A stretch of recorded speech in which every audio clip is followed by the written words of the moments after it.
Welcome to the Feed Your Family Tonight podcast. Do you dread hearing the question, what's for dinner?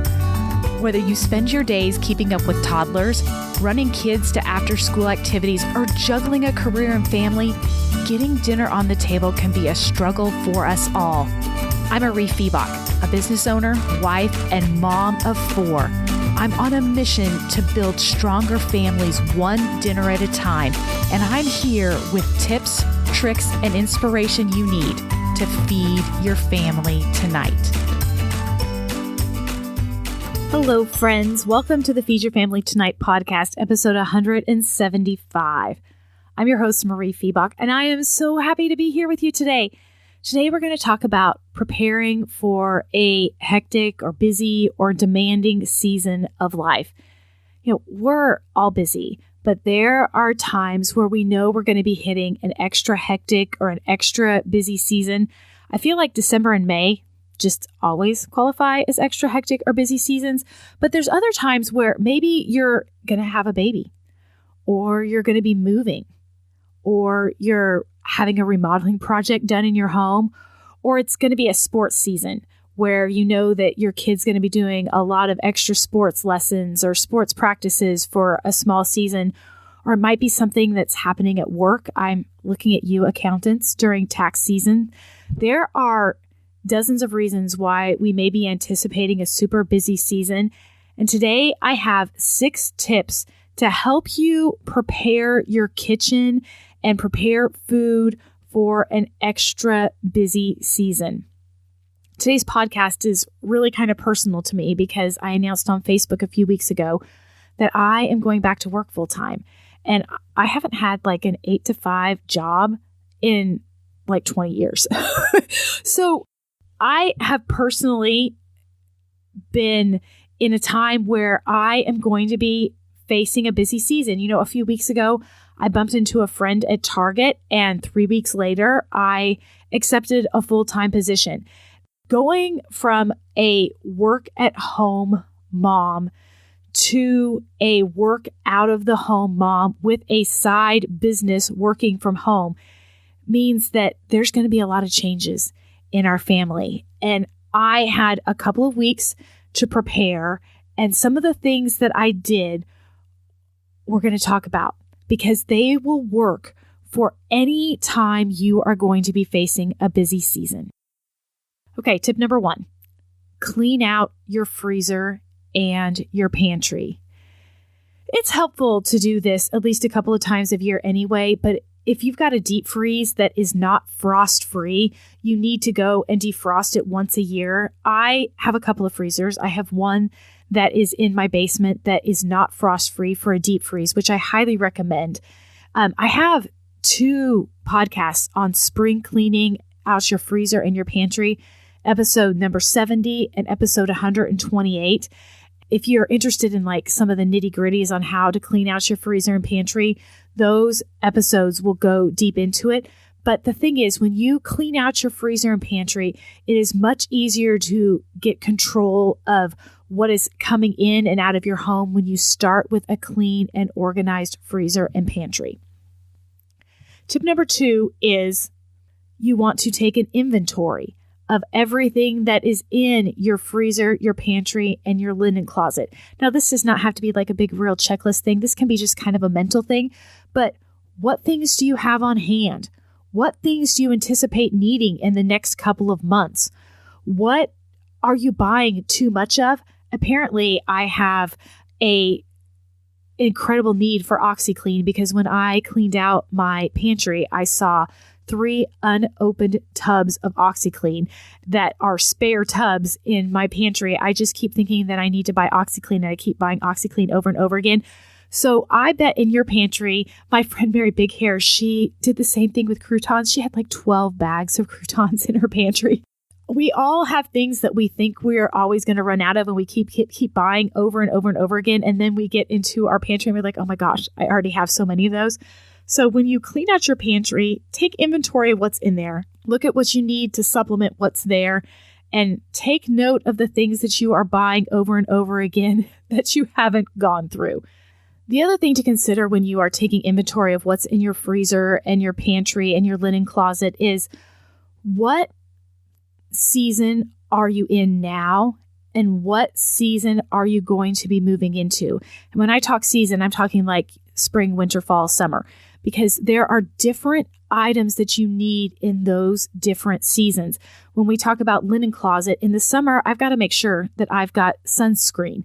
And in the winter, I usually like to have some type of Mucinex or decongestant or something. There's different medicines that I need in the fall and in the summer and the spring. I've got to make sure that I've got some allergy medicine for my kid that's got seasonal allergies.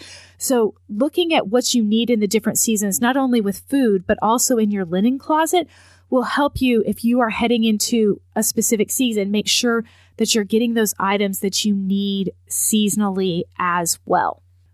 Which leads us to tip number 3, which is to make a list of the basic items you will need during this busy season and plan a deep dive grocery shopping trip. I have an entire podcast on deep dive grocery shopping, and I like to do it all in kind of one morning and hit 3 or 4 different stores, and I'm stocking up my freezer, my pantry, my linen closet with all of the basic items that I'm going to need for about 3 months. We're talking everything from like deodorant and toothpaste to canned tomatoes and pasta. I have a sheet for tracking that in the Feed Your Family Tonight Holiday Planning Guide.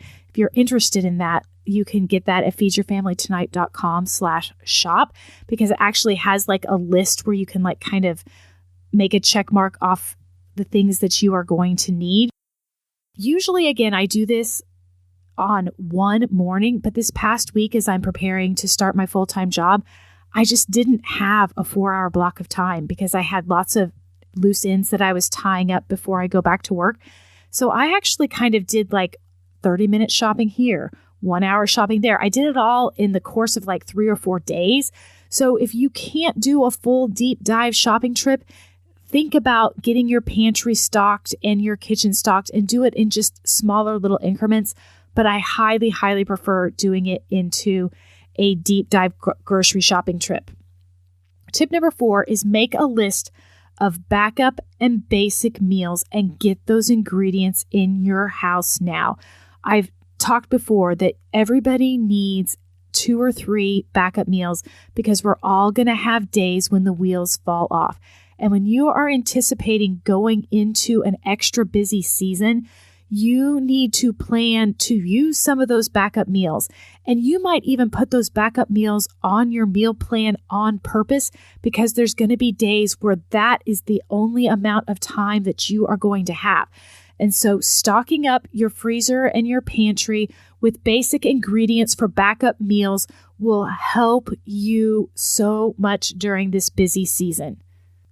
You want to think about what kind of a busy season you're going into. If it's a sports season, you may need meals that you can eat at the ballpark, things that you can take along with you. So you want to make sure that your house is stocked with frozen burritos that you can quickly put into the oven and heat up and take and eat in the car on your way. If you are looking at going into a kitchen remodel and that's what your busy season is, I have a whole podcast on kitchen remodels, by the way, then you need to look at things that can be made in your Instant Pot or made in a microwave with minimal number of dishes because it's going to be hard to do your dishes. So the kind of busy season that you are heading into is going to dictate the kind of backup meals that you need to stock up and get ready for. Tip number 5 is do a little freezer prep if you can. I have said before that I tend to do like meal components rather than full-on freezer meals. If you want full-on freezer meals, go to thrivingHomeStore.com and use the code Marie20 and look at their 1-hour freezer prep sessions. That my code gives you 20% off. And they have like full meals where you can make 6 meals in 1 hour and they have it all planned out. I tend to not do full-on freezer meals, but I like to make meal components. So I will make my big batch taco meat. I'll link to that recipe in the show notes because it is one of my favorites. I will make 12 pounds of taco meat, put it in meal-sized portions for my family, and then we can quickly have tacos any day. I also like to do some pre-cooked chicken, and I will do roast chicken, or I will do my Instant Pot lemony chicken thighs. And I will take that chicken and then I will cook it, cool it down, and put it into meal-sized baggies for my family so that I can quickly pull out that chicken and I can use it in chicken noodle soup. I can use it in chicken and rice. I can put it in chicken casseroles. I can use that chicken 100 different ways, and having that protein pre-cooked can save me so much time when I am fixing dinner during a busy season. You could also just go and buy 10 pounds of hamburger and cook up 10 pounds of hamburger, add some salt and pepper and some pureed onions if you want. I've got a recipe for cheeseburger baked potatoes that teaches you how to cook the hamburger with salt and pepper and onions. And you can use that in spaghetti, and you can use it in chili, and you could turn it into tacos, and you can put it on top of baked potatoes for cheeseburger baked potatoes. But having 10 pounds of hamburger cooked and in your freezer is awesome. I tell you, one of the best things that you can do when you've got a family in need, like someone who's had a baby or someone who's got an illness, is just cook up a bunch of ground beef and just take them cooked ground beef for their freezer that they can turn into whatever they want for meals for their family. Think about breakfast too. When you're in a busy season, breakfasts often become nothing but cereal, and my family kind of gets tired of that and likes to have a heartier breakfast every now and then. In preparation for this busy time that I'm going to be heading into, I made 8 pounds, maybe 9 pounds of my homemade turkey sausage patties. And instead of putting it in a log, I actually formed it into patties like I do for my make-ahead hamburger patties. And I froze it in the freezer. And now I have just individual patties of turkey sausage that I can quickly pull out, and I can cook 1, 2, 5, 6, however many I need to make. I've got a recipe for make-ahead breakfast sandwiches where you can make ahead breakfast sandwiches with eggs and cheese and spinach, and then wrap them in parchment paper and pull them out for quick and easy breakfasts or lunches. The main idea is that if you can do just a little bit of freezer prep to get ready for the busy season, whether it's full meals like Polly and Rachel at Thriving Home or meal components, it's going to make getting food on the table faster and easier during your busy time. My final tip for preparing for a busy season is to be realistic with yourself. During busy seasons, it's okay to be boring. If you need to pick 7 meals and have the same thing every day of the week for a month, then do it. Your family will be okay if you have the same 7 meals over and over again for 4 weeks. If you need to rely on some grocery store shortcuts, then buy the rotisserie chicken friends, buy the frozen veggies, buy the pre-cut mushrooms. You're still going to be saving money and eating healthier, but go ahead and get a few grocery store shortcuts. Busy seasons are the time in your life where you use grocery pickup, grocery delivery. It is okay to buy the baby carrots. When you are facing a busy or stressful season in your life, you want to be kind and do not expect too much of yourself. You don't have to have Pinterest perfect meals. You don't have to have it all together. And I've said this over and over again, friends, but I want to say it again because you are enough. And if it is chicken nuggets or boxed macaroni and cheese for a couple of days or cereal for dinner, your family's going to be okay. And in a busy season, surviving is sometimes all we can do. And so if you've got a little bit of time to prepare, follow those 6 steps that I had. Get your freezer cleaned out, do an inventory of what you need, do a deep dive grocery shopping trip. Think about the seasons that you're in and make sure that you're getting the things for this season. But most importantly, be realistic with yourself and don't expect too much of yourself during a busy season. Friends, I will be reporting back on how things are going in a few episodes with me personally, so you can kind of hear how this has worked in my life. But I can't wait to hear what you guys like to do to prepare for busy seasons. So join me over in the Feed Your Family Tonight Facebook group. We'll talk about that over there. And for now, friends, I hope you're doing well. Take care.